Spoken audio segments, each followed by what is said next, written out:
హైదరాబాద్ నుంచి చికాగో వెళుతున్న ఓ తెలుగు కుటుంబం హాంకాంగ్లో ఊహించని కష్టాలు చిక్కుకుంది. కాథే పసిఫిక్ విమానంలో సాఫీగా సాగిన ప్రయాణం హాంకాంగ్లో అడుగుపెట్టుగా ఒక్కసారిగా తలకిందులైంది. 4 పాస్పోర్ట్లు ఉన్న బ్యాగ్ పోవడంతో ఆ కుటుంబం 3 రోజులు ఎయిర్పోర్ట్లోనే నరకం అనుభవించింది. పాస్పోర్ట్స్ లేకపోవడంతో తదుపరి విమానం ఎక్కేందుకు బయటకు వెళ్లేందుకు అధికారులు అనుమతించలేదు. తల్లిదండ్రుల ఆందోళన, పిల్లల అయోమయం ఆ క్షణాల్లో వారికి తోడుగా నిలిచే నిస్సహాయ స్థితిలో ఉన్న ఆ తల్లి సోషల్ మీడియా ద్వారా సాయం కోరింది. ఆమె చేసిన ఒక ట్వీట్ కేంద్ర విదేశాంగ మంత్రి జయశంకర్కు చేరింది. కూడా బయటికి రా.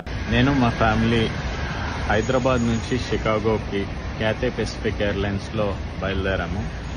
హాంకాంగ్ రీచ్ అయ్యేసరికి నా పాస్పోర్ట్ బ్యాగ్ అందరు 4 పాస్పోర్ట్స్ ఉన్న బ్యాగ్ పోయిందని తెలుసుకున్నాము. అందుకే మమ్మల్ని నెక్స్ట్ ఫ్లైట్ ఎక్కనివ్వలేదు, ఇంకా ఎయిర్పోర్ట్ నుంచి కూడా బయటికి రానివ్వలేదు. ఎయిర్పోర్ట్లోనే పిల్లలతో 3 days గడపాల్సి వచ్చింది.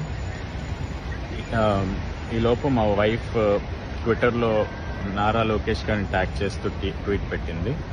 ఆయన వెంటనే స్పందించి ఎక్స్టర్నల్ అఫేర్స్ మినిస్ట్రీ జయశంకర్ గారిని ట్యాగ్ చేశారు. దాంతో వాళ్ళ ఆఫీస్ నుంచి ఇక్కడ హాంకాంగ్లో ఇండియన్ కాన్సులేట్కి మెసేజ్ వెళ్ళింది. వాళ్ళు హాంకాంగ్ ఎయిర్పోర్ట్ ఇమిగ్రేషన్ ఆఫీషియల్స్ని రీచ్ అయ్యి మమ్మల్ని బయటకు రావడానికి అనుమతించారు. అయితే ఆయన వెంటనే స్పందించి హాంకాంగ్లో భారత రాయబారి కార్యాలయానికి తక్షణ ఆదేశాలు జారీ చేస్తారు.